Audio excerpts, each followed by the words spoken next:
Okay, so you didn't hear this from me. But Berry Gordy, the man who built Motown as if it were his own fairy tale kingdom, he's finally spilling the tea. And honey, it's not just music and memories, it's heartbreak, betrayal, and everything in between. You ever meet someone who just knew they were going to be great? Not hopeful, not wishful, I mean the kind of knowing that lives in the gut. That was Berry Gordy. Before he was Mr. Motown, he was just a young man in Detroit who couldn't sit still. He'd boxed for a minute, worked in a car plant, sold jazz records door to door, failed a few times, but music, that one had his full attention. So one day, he walks into his family's house and borrows $800. He had no fancy investors, no business plan, just Berry Gordy and a wild idea: build a label. And not just any label, a label for black artists that would cross over into the mainstream. People thought he was out of his mind. But let me tell you, that little house he bought on West Grand Boulevard, that thing was electric. Berry turned the garage into Studio A, slapped a Hitsville, USA sign on the front, and the rest? That's music history. Smokey, Diana, Marvin, Stevie, the Jackson 5, they all passed through that narrow hallway. They all stood on those creaky floors. But Berry wasn't just finding stars, he was building them. He taught them how to talk, how to walk, how to smile in interviews and never, ever crack. It was discipline, order, image. Berry wanted the world to see black excellence, clean, sharp, marketable, and it worked. Motown wasn't just a label, it was a machine that produced hit after hit, flawless and polished. But you know, when you polish something that hard, you sand down the soul too. And behind those number ones were contracts, control, and silence. And the silence. Oh, it was loud. You see, if Motown had a crown jewel, it was Diana Ross. And Berry Gordy? He didn't just polish that jewel, he wore it. Proudly. Now listen, Diana wasn't just another girl group member. She was the face. The one Berry pushed to the front every time. The one he whispered about in boardrooms and dreamed about in quiet corners. It wasn't a secret. Not to the studio, not to the streets, and definitely not to the rest of the Supremes. They started off equal, you know, just 3 Detroit girls, Diana, Florence Ballard, and Mary Wilson, calling themselves the Primettes, singing wherever someone would give them a mic. They were hungry, they were good, and they showed up at Hitsville like it was their second home. Eventually, Berry let them in, but he didn't just let them in. He zeroed in on Diana. The moment she stepped into Studio A, he saw more than a voice. He saw power. That soft, girlish tone. Berry knew it would float right through America's living rooms and not scare anybody. He made her rehearse like a soldier, gave her stylists, sent her to etiquette classes, taught her how to blink and smile just right.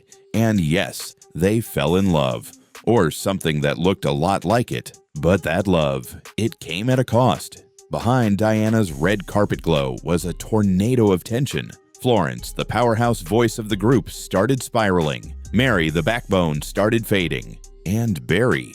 He kept moving Diana forward like a queen on a chessboard until one day, the game was over.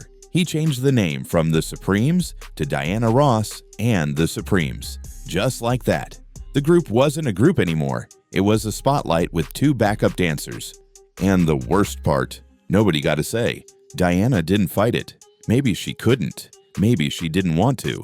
By then, she was already deep in it, deep in the fame, deep in Berry's world, deep in him. They shared more than songs. They shared secrets. And a daughter, too. That's right, Rhonda, born in 1971, quietly, softly.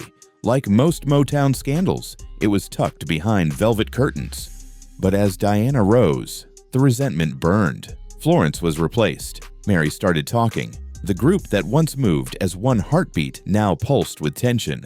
Berry kept smiling for the cameras, but the foundation was cracking. In a rare interview, Diana once described Motown as a family where everyone knew their place. This sounded like a confession. She knew her place, and she played it so well it hurt.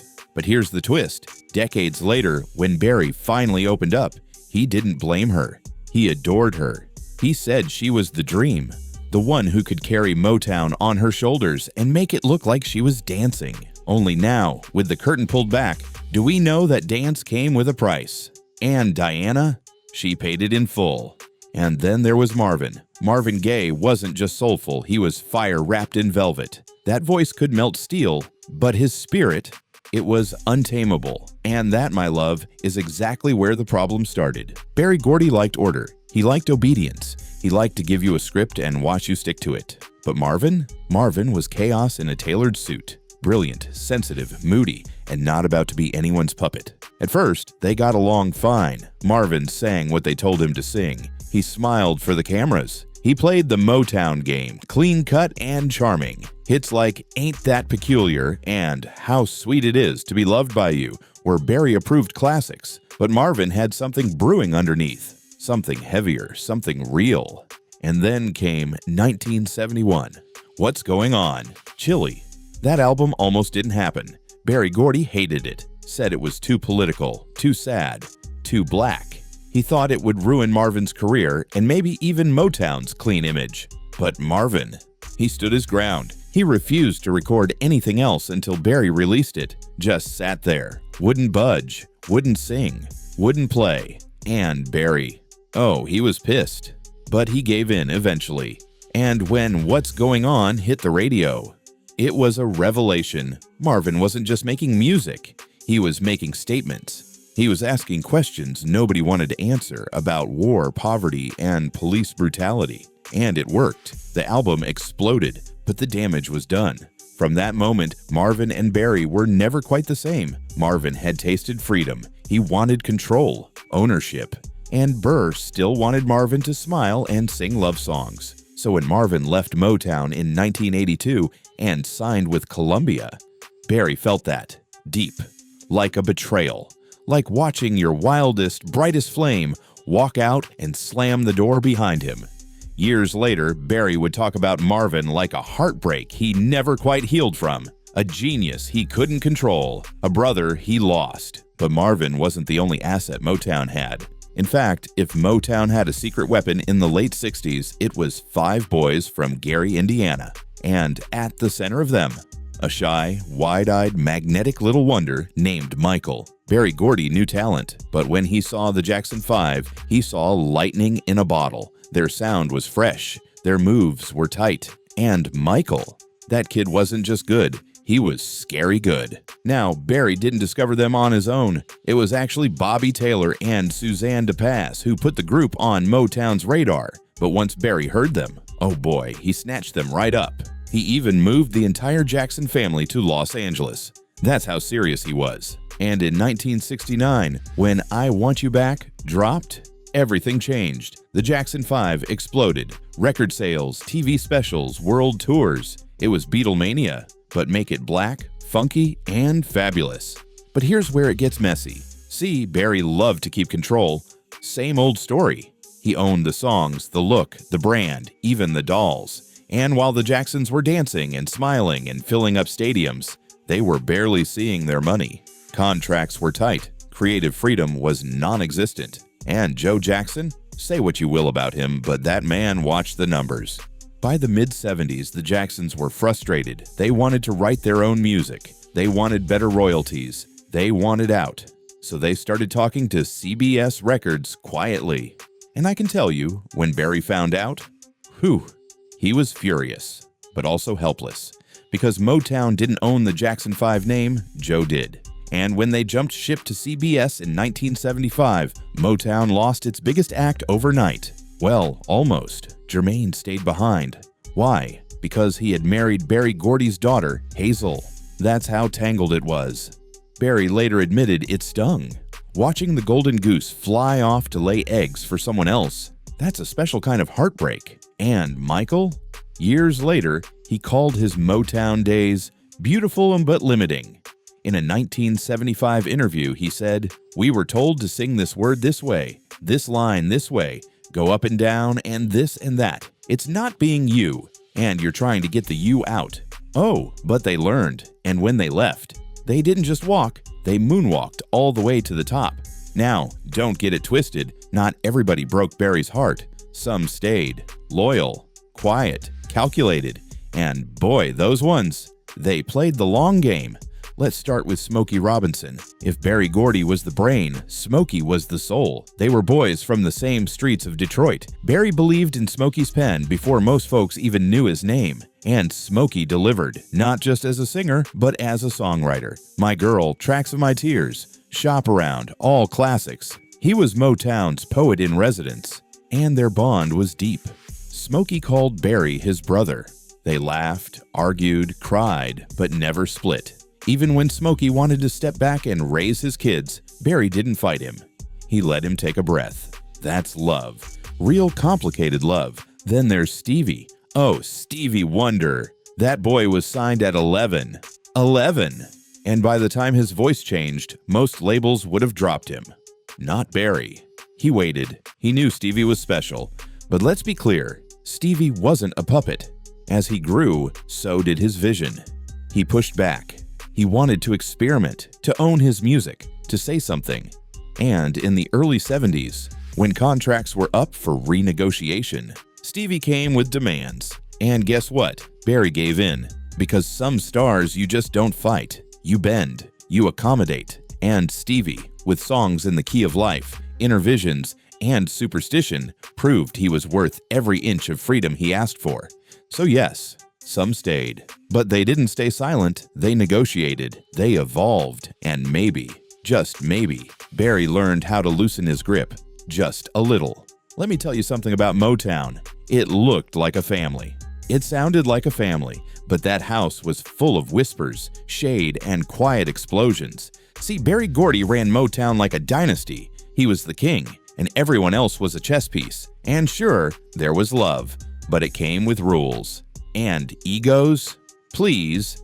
Every hallway in that house echoed with ambition. Want to know the first red flag? The quality control meetings. Oh yes, those were real. Every week, songs were played for a board of Motown staff. Not fans. Not the public. Staff. And if your song didn't pass that room, it got shelved. Didn't matter if you poured your heart out. If Berry or his circle didn't like it, it died right there. And the writer was fighting for life. Holland, Dozier, Holland, the holy trinity of Motown songwriting, were untouchable. Until they weren't. In the late 60s, they walked away. Why? Royalties, credits, respect. You can't keep geniuses caged for long. When they left, the whole Motown sound shifted. If you were there, you would have felt it. And then there were the backup singers, the ones you didn't see. Mary Wilson. She spent years feeling like wallpaper behind Diana Ross. Florence Ballard pushed out like she was furniture. These weren't minor figures. These were women with voices, dreams, and names that got smaller on every record, and in the shadows of all that was Berry, making deals, moving artists around like puzzle pieces. You think all those group changes were just creative decisions? Number, they were political. If you crossed Berry, if you got too loud, too difficult, too free, you got replaced. Quietly, painlessly, suddenly. Motown wasn't just about harmony, it was about control. And behind the music, there was tension, jealousy, resentment. People smiling through gritted teeth, knowing one wrong move meant losing it all. They called it a family. But ask anyone who survived it, sometimes it felt like war. You know how some people write memoirs? Well, Berry Gordy built a whole musical. That's right, after decades of running the show from behind the curtain, Berry stepped out front and center and said, "Let me tell y'all what really happened." Motown. The musical opened on Broadway in 2013, and it wasn't subtle. It was Berry's version of the story. The love, the drama, the hits, and yes, the heartbreaks. And guess who wrote it? Berry himself. Now listen, the show was dazzling. It had the music, the costumes, the sparkle. But under all that glitter was a man trying to reclaim the narrative. Because let's be real, Berry had been painted as a villain by some. Controlling, cold, ruthless. And maybe there was truth in that. But Berry, he wanted people to remember the why behind it all. In one scene, there's a fight between him and Marvin Gaye over what's going on. In another, we see the painful goodbye with Diana Ross. And through it all, Berry narrates, like he's standing in the middle of his own empire, sifting through the ashes. But that wasn't all. Back in Detroit, The old Motown house on West Grand Boulevard, Barry helped turn it into a full-blown museum.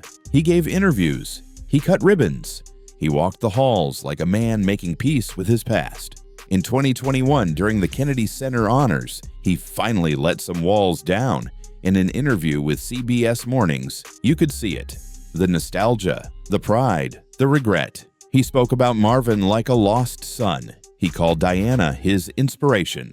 And when asked what he was most proud of, he said that we gave black artists a real shot and that we made America listen. Maybe he wasn't perfect. Maybe he was too strict, too sharp, too obsessed. But in his own way, Barry believed he was protecting his kingdom. Now he's letting us walk through the ruins. And hear it in his voice. You live long enough, and the silence starts to speak. Berry Gordy is 80 plus now, and for most of his life, he played it close. No long interviews, no emotional press tours. But lately, he's been reflective. Not dramatic, not messy, but open, like a man who finally stopped running from his own story. And boy, it's a heavy one.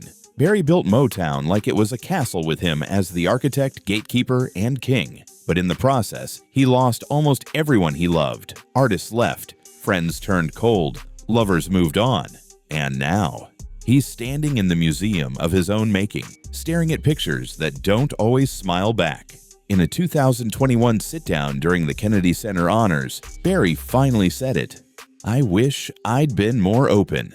With people, with love, with letting go. And when he talks about Diana now, his voice dips. He still calls her the love of my life, still remembers how they danced backstage after her first solo performance, still keeps photos of her on his desk. But he also talks about Florence Ballard, about how it all went too fast, how people got lost in the shuffle, how the fame swallowed some and broke others, and the guilt. It lingers.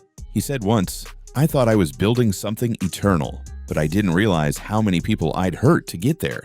That's the part that never made the press releases. Even Smokey Robinson, his Ride or Die, once hinted at the emotional toll. Barry carried it all, the business, the money, the pressure, but he never told us when it got too heavy. Now he's telling it. Slowly, carefully, through musicals, through interviews, through quiet visits to the Motown Museum, where he watches tourists cry at songs he helped create. He's proud, no doubt, but there's a tiredness behind the pride now, a softness. Like, he finally understands that legacy isn't just what you build, it's also what you break. And Barry, he broke some hearts, including his own. You'd think, after all the drama, the betrayals, the tears behind the velvet curtains, Motown would have lost its shine. But it still sparkles, just in a different way. See, Motown wasn't just a record label, it was a revolution. It took black voices, raw, sweet, fiery, complicated, and put them on mainstream radio, put them in white homes, put them on The Ed Sullivan Show, back when that was unheard of. And behind every song, a blueprint, not just of melody, but of movement. My Girl was more than a love song. It was a statement. Dancing in the Street was a call to action. What's Going On was gospel wrapped in resistance. Even now you hear it. In the sample beats of new artists, in the cadence of Bruno, the drama of Beyoncé, the style of Anderson .Paak, Motown lives. It breathes in the studio sessions of kids who weren't even born when Diana hit her first high note. But more than that, it taught something. It taught discipline, precision, presentation. Barry made those kids rehearse until they were flawless. He taught them to carry themselves like they belonged in every room, even when the world told them they didn't. And say what you will about Barry, that man believed in excellence, not perfection, excellence, and that's different. Today, the Motown Museum in Detroit is more than nostalgia. It's a pilgrimage, a love letter to the sound that made black artists unstoppable, a reminder that from one narrow little house came a universe of rhythm, power, and voice. Barry may be older now, the artists may be gone or scattered, but the story still sings, because Motown didn't just change music, it changed everything.